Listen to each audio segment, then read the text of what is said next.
Jake Morrison stood on the bridge of his ship and watched the stars through the large window. His hands were tight fists as he thought about what happened 3 months ago. The memory still hurt like a fresh wound. 50,000 people were dead because the aliens had lied to them. The UES Vengeance was the last big human warship left. All the others were destroyed at Kepler Station when the Galactic Council attacked without warning. Jake had been lucky to escape with his crew, but many others were not so lucky. Lisa Bennett walked up to him holding a datapad. She was his best officer and had been with him for 5 years. Her face looked tired and angry, just like everyone else on the ship. "Captain, I have the final numbers from Kepler Station," she said quietly. 50,000 civilians dead. Men, women, children. The aliens did not care who they killed. Jake took the pad and looked at the numbers. Each number was a person who would never go home again. He felt anger growing in his chest like a fire. "Tell me about the alien leader again," Jake said. "Admiral Kethvar of the Zephyrian fleet. He said humans were too dangerous for the galaxy. The council voted to attack us. Only 3 alien races voted against it. 847 voted to kill us." Jake walked to the window again. Space looked peaceful, but he knew it was full of enemies now. The aliens thought they had won. They thought humans were finished. They were wrong. The door opened and Dr. Alex Carter walked in. He was the scientist who escaped from Kepler Station in a small pod. His clothes were still dirty from his time hiding on the station. His eyes had the look of someone who had seen too much death. "Captain, I have important information," Alex said. "The aliens were planning this attack for months. They have been watching us and learning about us. They think we are like animals that need to be controlled." "What else did you learn?" Jake asked. "They do not understand us at all. They think we are just angry fighters who cannot plan ahead. They do not know about our real preparations." Alex smiled for the first time since his escape. "They think our colonies were built randomly across the galaxy. They do not know the truth." Lisa looked confused. "What truth?" Jake turned from the window. "Show her the map, Alex." Alex pressed some buttons on the wall screen. A map of the galaxy appeared with red dots showing human colonies. To most people, the dots looked scattered and random. But when Alex pressed another button, green lines connected all the dots. Each colony was placed exactly where we needed it, Alex explained. They are listening posts, supply stations, and hidden bases. We have been preparing for war for 30 years. Lisa stared at the map. "How many people knew about this?" "Very few," Jake said. "The Earth government learned long ago not to trust aliens completely. We hoped we would never need these preparations. But when the aliens attacked Kepler Station, they started a war they do not understand." The communication system made a beeping sound. Jake pressed a button and the face of Colonel Rick Turner appeared on the screen. Rick was on Earth, coordinating the human response from the home planet. "Jake, good to see you alive," Rick said. "I have news. All our hidden bases are ready. Our people are in position across the galaxy. The aliens think they destroyed our military, but they only destroyed the ships we let them see." "How many ships do we really have?" Lisa asked. "More than the aliens think," Rick smiled. "We built many ships in secret over the years. Small ships, fast ships, ships that can hide and strike quickly. The aliens like big fleets that move slowly. We will show them a different way to fight." Jake felt hope growing inside him. "What are your orders, Colonel?" "Wait and watch. Let the aliens think they have won. Our people are already moving into position. Major Chris Hamilton is near the Andromedan supply lines. Lieutenant Katie Rogers has a base in the Vega asteroids. We have 20 other teams in different systems." "What about the civilians on our other colonies?" Alex asked. "The aliens might attack them next." "We are moving them to safety," Rick said. "Slowly and quietly. The aliens will think our colonies are empty and weak. When they attack, they will find surprises waiting for them." Jake looked at his crew. They all looked more hopeful now. They were not alone. They were part of something bigger. "There is more," Rick continued. Dr. Carter's research has given us a new weapon. Tell them, Alex. Alex looked excited now. I created nanobots for terraforming planets. But I found they can do much more. They can learn alien technology and either break it or steal information from it. The aliens all use similar technology across their empire. That makes them weak. How weak? Jake asked. Very weak. Their ships, their weapons, their communication systems all work the same way. If we learn how to break one ship, we can break them all. And my nanobots are already inside their networks. Lisa laughed for the first time in months. So while they think they are hunting us, we are actually hunting them. Exactly, Rick said from the screen. The aliens made one big mistake. They think we are like them. They think we will fight the way they fight, but humans are different. We adapt, we learn, we survive. Jake felt the anger in his chest change into something else. It was still hot, but now it was focused like a laser beam. The aliens had killed 50,000 innocent people. They thought that would end the war. Instead, it had started a war they could not imagine. Colonel, we are ready for orders, Jake said. Good. Your first target will be Admiral Kethvar himself. He wants to see what human revenge looks like. We will show him. The screen went dark. Jake looked around at his crew. They all had the same look in their eyes now. They were no longer running and hiding, they were hunters now. Lisa, start preparing for our first strike, Jake ordered. Alex, get your nanobots ready. It is time to teach the Galactic Council what happens when they attack innocent humans. Outside the window, the stars looked the same, but everything had changed. The aliens thought they had ended the human threat. Soon they would learn that they had only made it stronger. The war was just beginning, and humanity intended to win it. 6 weeks had passed since the attack on Kepler Station. The Galactic Council was having a celebration on their main station. President Velthar of the Centaurian Republic stood before thousands of alien delegates, his blue skin glowing with pride. Fellow council members, Velthar announced, the human threat has been eliminated. Their military is destroyed. Their colonies are empty. The galaxy is safe once again. The aliens in the Great Hall cheered and made happy sounds in their different languages. They believed the war was over. They thought humans were finished. On their screens, they showed pictures of empty human colonies and destroyed ships. Everything looked peaceful. But far away in space, Captain Jake Morrison was not celebrating. He was sitting in a meeting room on the UES Vengeance with his team leaders. Each person in the room commanded a secret human base somewhere in the galaxy. Major Chris Hamilton, report, Jake said. A young man with short brown hair appeared on one of the screens. He was hiding near the Andromedan supply lines with his team. Captain, we have been watching alien supply ships for 4 weeks. They move the same routes every time. Their security is weak because they think no humans are left to attack them. Good, Jake said. Lieutenant Katie Rogers, what about your position? A woman with red hair appeared on another screen. She was commanding a hidden base in the asteroid fields of the Vega system. Sir, we have built a complete base inside a large asteroid. The aliens have flown past us 12 times and never noticed. We have weapons ready and our ships are hidden. Jake smiled. The aliens were so confident that they had stopped looking for humans. This would be their biggest mistake. Dr. Alex Carter was sitting next to Jake with his laptop. Captain, my nanobots have been busy.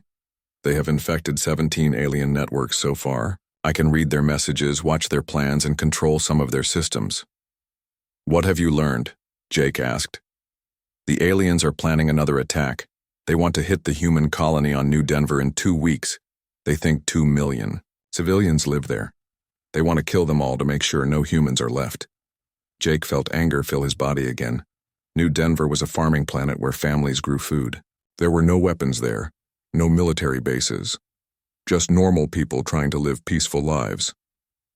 How big is the alien fleet heading there? Jake asked. 200 ships from 6 different alien races, Alex said. General Mordak of the Regellian. Empire is leading them. He thinks it will be easy. Lieutenant Paul Anderson appeared on another screen. He was a scout who had been watching alien movements. Captain, I have been following their fleet. They are moving slowly because they think there is no hurry. They do not expect any resistance. Jake stood up and walked around the room. His mind was working fast, making plans. This is our chance. The aliens think they are going to attack helpless farmers. Instead, they are going to fly into a trap. What kind of trap? Lisa Bennett asked. She had been quiet during the meeting, but Jake could see she was thinking hard. We evacuate all the civilians from New Denver, Jake said. Then we make the aliens think the planet is empty and defenseless. When they come close, we attack them from all sides. Dr. Carter looked worried. Captain, 200 ships is a lot. We only have one heavy cruiser and some small attack ships. Alex, you are thinking like the aliens, Jake said. They think big fleets always win, but we are not going to fight them directly. We are going to use their confidence against them. Jake pressed some buttons and a map of the New Denver system appeared on the big screen. The aliens will expect to find an empty planet. We will give them what they expect to see, but the planet will not really be empty. What do you mean? Major Hamilton asked from his screen. The colonists will hide in underground bunkers we built years ago. The surface will look abandoned, but it will actually be full of hidden weapons and traps. The aliens will think they are attacking an empty world, but they will really be flying into the most dangerous place in the galaxy. Jake pointed to different parts of the map. Katie, your team will hide among the asteroids around the planet. Chris, you will position your ships behind the moon. Paul, you will watch their approach and tell us exactly when to spring the trap. Dr. Carter was getting excited now. My nanobots can hack their shields and weapons when they get close. Their ships use the same basic technology. If I can break one ship, I can break them all. Perfect, Jake said. Lisa, you will coordinate the attack from here. I want every shot to count. Sergeant Danny Miller appeared on a new screen. He was an engineer who specialized in making things explode. Captain, I have an idea. The planet has orbital defense satellites that the aliens think are broken. I can turn them into weapons. Explain, Jake said.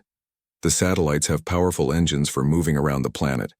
If I remove the sensors and add warheads, they become missiles. The aliens will not expect the planet's own satellites to attack them. Captain Sue Parker joined the conversation. She was a Marine who led the toughest human fighters. Sir, my teams can hide in fake asteroids around the system. When the alien ships get close, we can board them and take control. Jake felt excitement growing inside him. This was how humans fought best. Not with big, slow fleets like the aliens, but with smart plans and surprise attacks. There is one more thing, Dr. Carter said. My nanobots have found something interesting. In the alien communications, all their ships use the same shield frequency. This lets them work together easily, but it also means we can break all their shields at the same time. How? Jake asked. I can send a signal that makes their shields fight against each other instead of protecting the ships. It will only work for a few minutes, but that should be enough. Tech specialist Ryan Brooks had been quiet, but now he spoke up. Captain, I can help with that. I have been studying alien computer systems. They are much simpler than ours because they never expected anyone to attack them this way.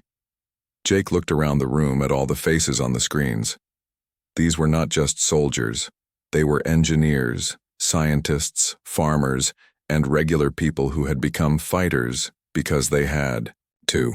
The aliens had made them into something dangerous. Everyone understands the plan? Jake asked. We have 10 days to get ready. The aliens think they are going to massacre innocent civilians. Instead, they are going to learn what happens when you make humans angry. All the faces on the screens nodded. They were ready for war. As the meeting ended, Jake stayed in the room with Lisa and Alex. Outside the window, space looked empty and peaceful, but Jake knew that in 10 days, it would be full of fire and explosions. Do you think we can really defeat 200 ships? Lisa asked. The aliens are about to learn something about humans, Jake said. We do not need to be stronger. We just need to be smarter. General Mordak stood on the bridge of his flagship and looked at the empty space ahead. His fleet of 200 ships was approaching the New Denver system. The general was confident this would be an easy victory. Human colonists were just farmers and families. They had no weapons, no defenses, and nowhere to run. General, we are entering the New Denver system, his navigation officer reported. All scans show the planet is abandoned. No ships, no energy signatures, no signs of life. Mordak smiled with his sharp teeth. The Regelian Empire had been fighting wars for 1,000 years. He had destroyed many planets before. This would be just another easy conquest. Good. The humans ran away like scared animals. Take us closer to the planet. I want to see their empty cities before we destroy them completely. But Mordak did not know that Captain Jake Morrison was watching everything from behind the planet's Eeyore, moon. The UES Vengeance was hidden in the moon's shadow, invisible to alien sensors. On the bridge, Jake was talking quietly to his team leaders through secure communications. All teams report ready, Commander Lisa Bennett whispered. Katie's ships are hidden in the asteroids. Chris's squadron is positioned behind us. Danny's satellite weapons are online. Jake watched the alien fleet move slowly toward New Denver. The aliens were being very careful, scanning for threats, but they did not see anything dangerous. This was exactly what Jake wanted. Dr. Carter, are your nanobots in position? Jake asked. Alex Carter looked up from his computer. Yes, Captain. My nanobots infected their lead ships 2 hours ago. I can control their shields, weapons, and navigation systems. Just give me the word. On the planet below, 2 million colonists were hiding in underground bunkers that had been built in secret over many years. The surface cities looked completely empty. Street lights were off, buildings were dark, and nothing moved. To the aliens, it looked like everyone had run away in fear. Lieutenant Paul Anderson was watching the alien fleet from a hidden observation post on the planet's surface. He spoke into his radio very quietly. Captain, the aliens are moving into position. Their formation is exactly what we expected. They are spreading out to surround the planet. This was perfect. When the aliens spread out, they would be easier to attack from multiple directions. Jake smiled as he watched them make exactly the mistake he had hoped for. Sergeant Miller, are your satellite weapons ready? Jake asked. Danny Miller was controlling the planet's defense satellites from a hidden bunker. The aliens thought the satellites were broken and harmless. They were wrong. Danny had spent weeks turning each satellite into a powerful weapon. All weapons ready, Captain. The aliens have no idea what is about to hit them. Captain Sue Parker was hiding inside a fake asteroid with her Marine team. Her ship was disguised to look like a piece of space rock. Around the system, 20 other teams were hiding in similar fake asteroids, waiting for the signal to attack. Marines are ready. For boarding actions, Sue reported. We can take control of their command ships once the shooting starts. Jake watched as the alien fleet moved closer to the planet. General Mordak's flagship was leading the formation, followed by ships from 6 different alien races. They all used similar technology and similar tactics. This made them strong when fighting other aliens, but it also made them predictable. Tech Specialist Brooks, are you ready to hack their systems? Jake asked. Ryan Brooks was sitting at a computer station, his fingers ready to type. I have access to their communication network. When Dr. Carter drops their shields, I can shut down their weapons and engines. The alien fleet was now very close to the planet. General Mordak was giving orders to his ships, telling them to prepare for orbital bombardment. He wanted to destroy the empty cities completely, just to make sure no humans could ever return. All teams prepare for attack, Jake said quietly. On my signal, Lieutenant Katie Rogers was commanding the human ships hidden in the asteroid field. Her voice came through the radio, calm and ready.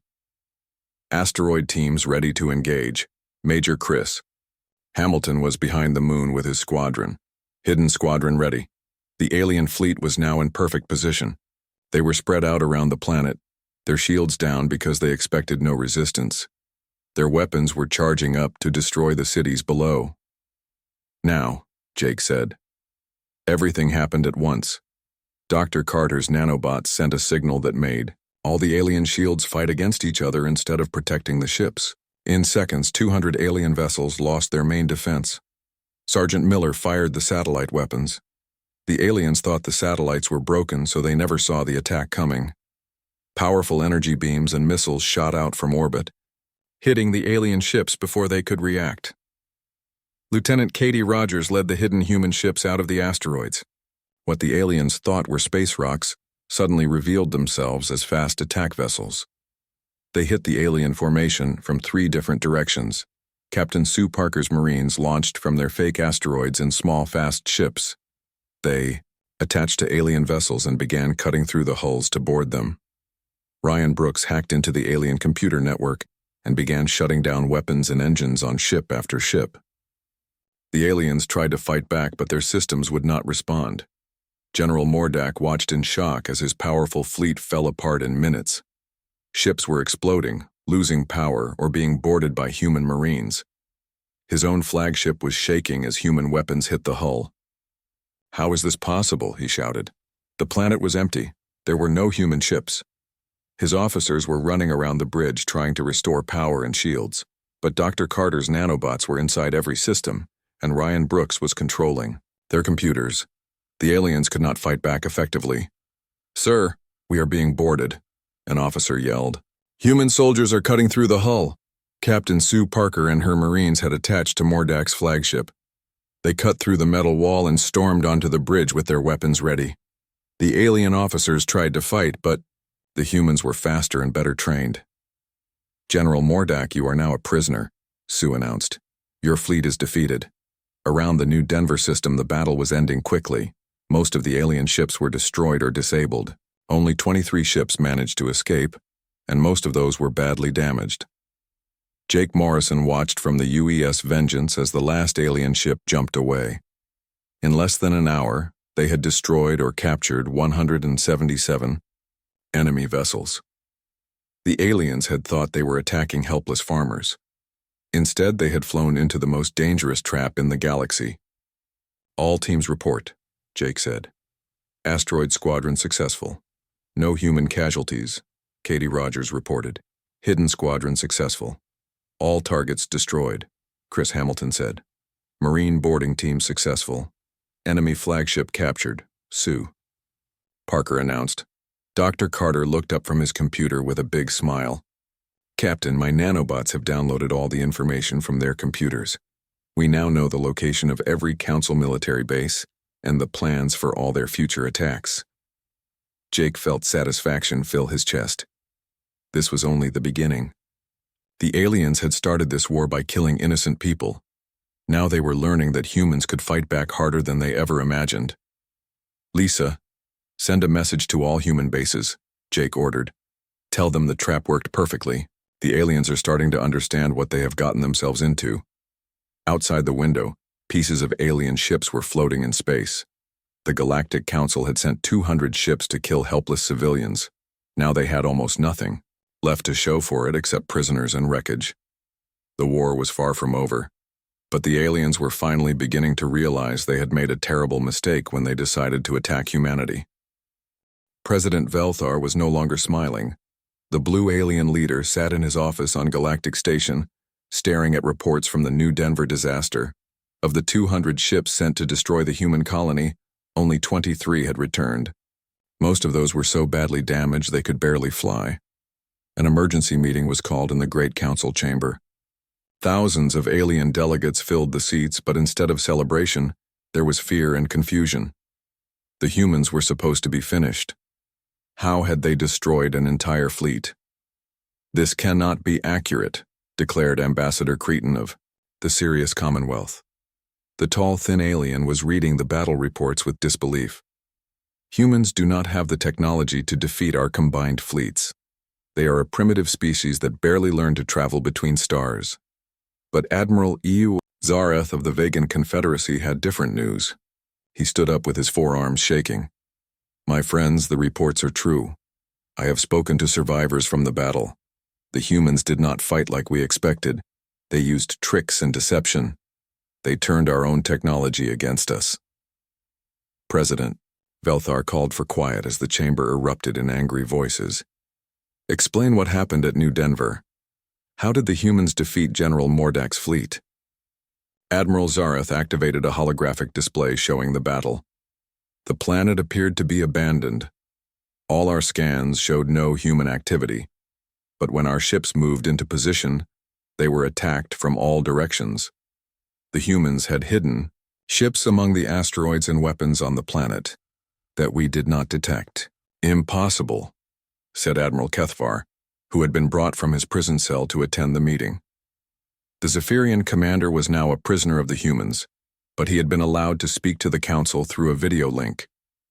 I studied human technology for months before attacking Kepler Station. They do not have stealth technology or advanced weapons. Captain Jake Morrison's face suddenly appeared on all the screens in the chamber. The human had hacked into the Council's communication system. His voice was calm but dangerous as he spoke to the assembled aliens.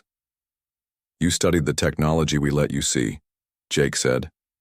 "For 30 years, humans have been preparing for this war. While you thought we were just trading and exploring, we were learning about you. We mapped your systems, studied your weaknesses, and built weapons you never imagined." The aliens in the chamber made frightened sounds as they realized a human was speaking directly to them from inside their most secure facility. "You made a mistake when you killed 50,000 innocent people at Kepler Station," Jake continued. "You thought that would end the war before it started. Instead, you taught us that the galaxy is a dangerous place where only the strong survive. We have learned that lesson very well." President Velthar tried to cut off the transmission, but it continued. Human hackers now controlled the Council's entire communication network. "We know about your plans to attack our other colonies," Jake said. "We know where your military bases are located. We know which of your species supported the attack on our people and which ones voted against it. We have been watching and listening to everything you do." Far away in space, Dr. Alex Carter was sitting at his computer on the UES Vengeance. His nanobots had infected every major alien computer system in the galaxy. He could read their secret messages, watch their military movements, and even control some of their equipment. "Captain, I have accessed their central database," Alex said to Jake. "I now have the complete Council military plans for the next 6 months. I also have the personal files of every Council leader." This information was incredibly valuable. The humans now knew exactly where to strike next and how to hurt the aliens the most. Colonel Rick Turner on Earth was already using this intelligence to plan new attacks. Major Steve Collins was leading a special mission near the Zephyrian homeworld. His team had captured a large alien colony ship carrying 100,000 civilians. But instead of harming them, Steve ordered his people to treat the prisoners well and give them food and medical care. "Sir, why are we helping these aliens?" one of his soldiers asked. "They killed our people at Kepler Station." "Because we are not like them," Steve replied. "We will show the galaxy that humans can be merciful when we choose to be. But we will also show them what happens when they attack our innocent people." Steve made a recording of the well-treated alien prisoners and broadcast it across Council space. The message was clear. Humans were capable of both mercy and terrible revenge. They would choose which one to show based on how they were treated. The psychological effect was devastating. Many alien species began to question whether they should continue supporting the war against humanity. If humans could show mercy to their enemies, why had the Council chosen to massacre human civilians? Admiral Zareth was given command of a new fleet to attack what Council intelligence believed was a major human base. But when his ships arrived at the coordinates, they found only empty space and a single message beacon. The beacon contained a video message showing Zareth's own family on the Vegan homeworld. The camera view was clearly from a human targeting system, showing that the Admiral's wife and children were in the crosshairs of human weapons. But instead of firing, the humans had simply recorded the video and left. The message was terrifying in its simplicity. "We could have killed your family, but we chose not to." Yet, back on Galactic Station, President Velthar was losing control of the Council.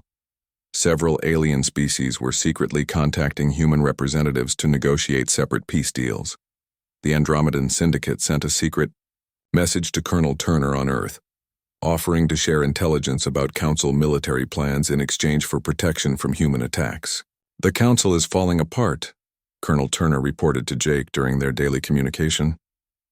"Fear of human retaliation is stronger than their loyalty to each other.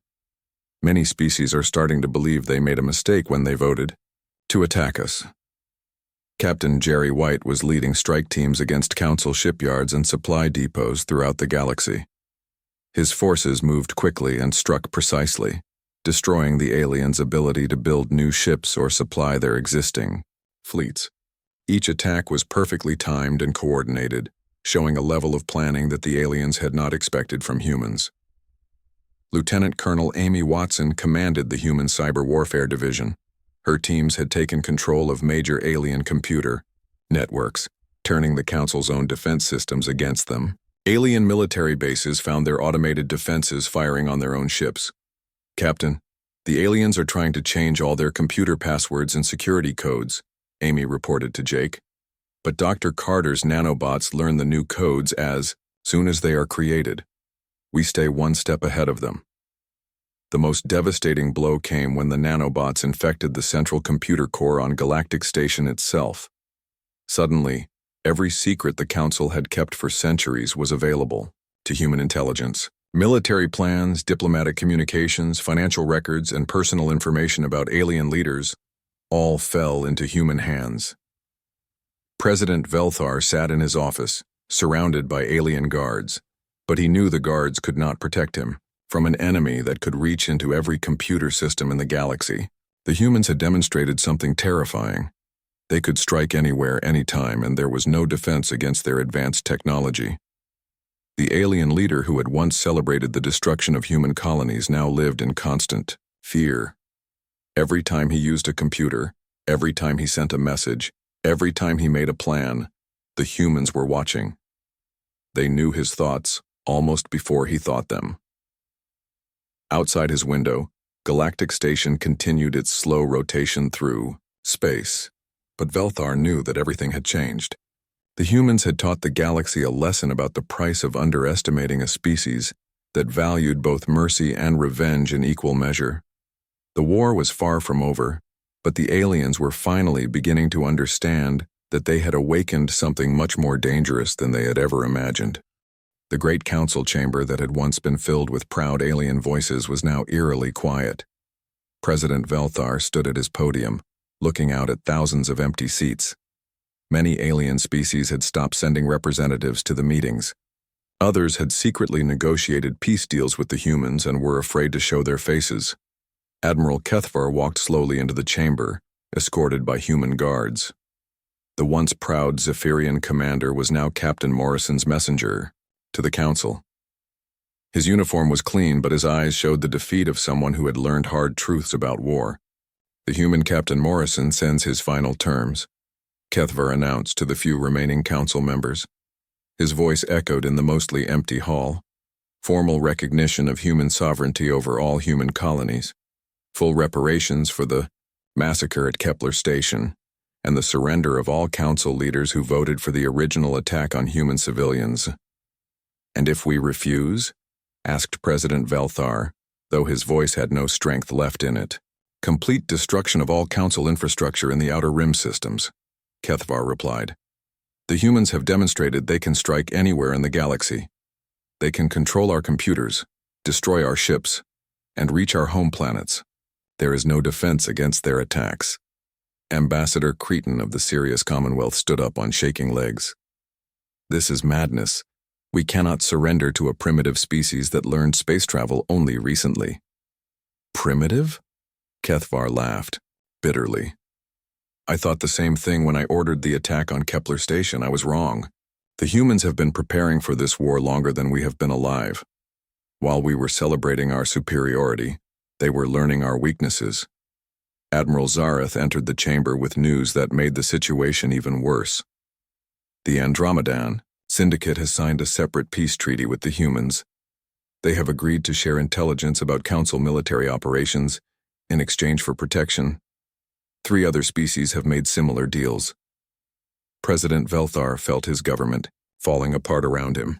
The careful political balance that had held the Galactic Council together for centuries was crumbling, as species abandoned the alliance to save themselves from human revenge. On the UES Vengeance, Captain Jake Morrison was meeting with his senior officers to plan the final phase of the war. Dr. Alex Carter's nanobots had given them complete control over Council computer systems, and Colonel Turner's intelligence network had identified every remaining military target. "Sir, we have intercepted communications between the remaining Council species," reported Lieutenant Colonel Amy Watson. "They are arguing about whether to continue fighting or surrender.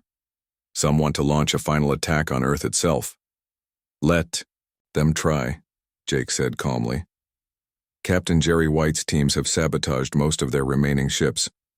Admiral Zareth's fleet lost power while they were still in port, and our defensive systems around Earth are much stronger than anything they have seen. Commander Lisa Bennett was studying tactical reports on her screen. Captain, the Council's military strength is down to less than 10% of what they started with. Most of their shipyards are destroyed or under our control. They cannot build new vessels or repair the ones they have left. Dr. Carter looked up from his computer with a satisfied smile. My nanobots have finished mapping their entire computer network. We now have access to every secret the Council has kept for the past 500 years. Financial records, diplomatic communications, military plans, even personal messages between alien leaders. This information had proven devastating to Council unity. Many alien species discovered that their supposed allies had been planning to betray them after the war with humans ended. Others learned that the original vote to attack Kepler Station had been based on lies and false information. Major Steve Collins had completed his mission near the Rigelian Empire's capital. Instead of attacking military targets, his team had quietly placed monitoring devices throughout the planet's communication network. Now the humans could watch and listen to everything the Rigelian government did.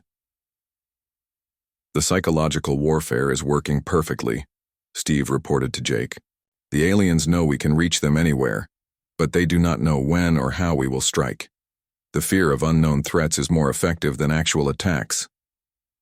Captain Sue Parker's Marines had taken control of 6 major Council space stations without firing a shot.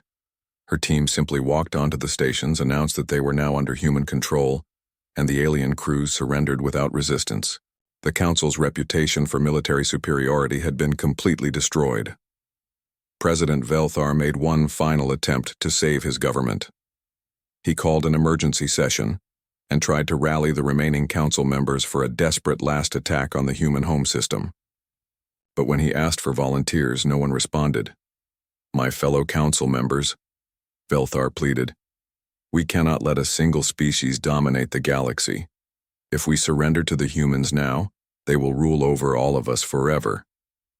Admiral Zareth stood up slowly. His forearms trembled as he spoke. President Velthar, you do not understand what we are facing. The humans do not want to rule the galaxy. They want to be left alone to live in peace. We forced them into this war by attacking their innocent civilians. We created this situation. But we are superior beings, Velthar argued. We have advanced technology and thousands of years of civilization. Our technology means nothing when the humans can control it better than we can, Zareth replied. Our civilization means nothing when we chose to massacre defenseless people. The humans have shown us what real strength looks like. The final blow came when Captain Morrison himself walked into the Council chamber. Human soldiers had quietly taken control of Galactic Station while the aliens were arguing. The Council's own security forces had surrendered without resistance. Jake looked around at the few dozen alien representatives who remained. These were the leaders who had voted to kill 50,000 human civilians. Now they sat in their chairs like frightened children, realizing that their victims had become their masters. You started this war because you thought humans were weak, Jake said. His voice was calm but carried the weight of absolute authority. You believed that killing our people would end the threat we represented to your established order. You were wrong on both counts. President Velthar tried to maintain his dignity. What do you want from us? Justice for the people you murdered. Recognition that humans have the right to exist in this galaxy without fear of attack. And most importantly, assurance that this will never happen again. Jake walked to the center of the chamber where the Council vote had been held months earlier. You voted 847-3 to authorize the massacre at Kepler Station. Today you will vote again.